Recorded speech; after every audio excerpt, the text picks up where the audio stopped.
Françaises, Français, mes chers compatriotes, nous sommes en guerre. Une guerre contre un ennemi qui est partout et bientôt nulle part, Gaïa. Le gouvernement travaille jour et nuit pour développer les meilleures armes de destruction massive. Déforestation, surexploitation, surconsommation. Nous payons les grands pollueurs, mais pas les agriculteurs. Notre dernière fierté ? Rendre l'énergie à Bercy. Car toute l'économie est mobilisée. Mais notre meilleur allié, c'est vous, nos concitoyens, embrigadés au quotidien dans cette guerre harassante. Votre consommation de viande augmente chaque année. Bravo! Et ne parlons pas de celle de la fast fashion. Les chiffres sont très encourageants. Continuez comme ça. Alors, n'ayez crainte. Vos élus sont à la tâche pour s'assurer de ne surtout rien changer. En réalité, ce n'est pas une guerre que l'homme mène contre la nature. C'est un génocide, ou plutôt un écocide. L'anéantissement systématique, la destruction des écosystèmes, la 6e extinction de masse. Nous faisons de la nature une propriété inépuisable dont nous sommes les enfants gâtés. 60% des animaux ont diminué en 50 ans. Annuellement, ce sont 10 à 15 millions de tonnes de déchets plastiques déversés dans les océans, soit 4 fois la consommation française. Et c'est 10 millions d'hectares de forêts qui disparaissent. L'équivalent de la superficie du Portugal, rendez-vous compte. Et c'est ce qu'on appelle, en toute simplicité, le progrès, le monde moderne. Mais quel melon!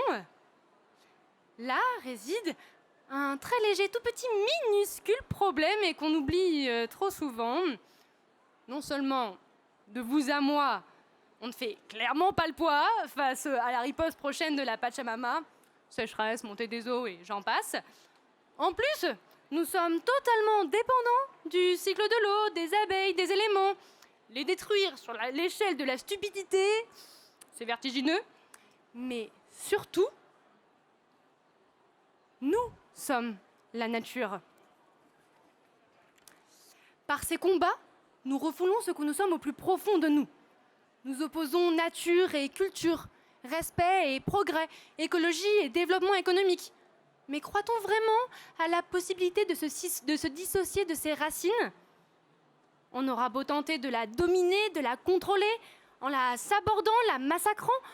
En réalité, on se tire une balle dans le pied. Les perdants seront les gagnants, les premiers seront les derniers. Une guerre contre la nature, c'est une guerre contre nous-mêmes. Combien de temps encore allons-nous perpétuer cette violence contre le vivant ?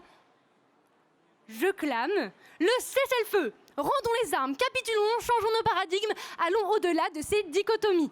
Soyons la nature qui se défend. Quel est le dernier souvenir que vous avez en son sein ? La chaleur du beau soleil d'aujourd'hui, quoique un peu frisqué, une promenade fleurie en son flanc, un goûter au bord de l'eau. Ne pensez pas au moment, mais à la sensation d'être en contact, l'absence de stimuli artificiels, le calme, la quiétude provoquée par ce retour à notre genèse.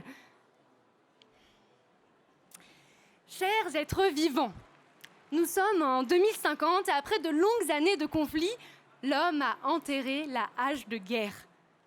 La paix, on la doit aux milliers de petits artisans de quiétude, allant à contre-courant. C'est parce qu'ils n'ont pas baissé les bras, qu'ils ont continué de résister, de s'embraser pour nous rappeler qui on était. C'est les ambitieuses, les Camille Etienne, les courageux, les Thomas Braille, les discrets et inspirants Bernard Moitessier.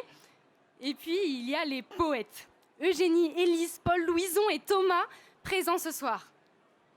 C'est grâce à ces petits et grands artisans. C'est parce qu'ils y ont cru, qu'ils l'ont porté, mais surtout qu'ils se sont rappelés d'où ils venaient. La nature outragée, la nature brisée, la nature martyrisée. mais la nature libérée.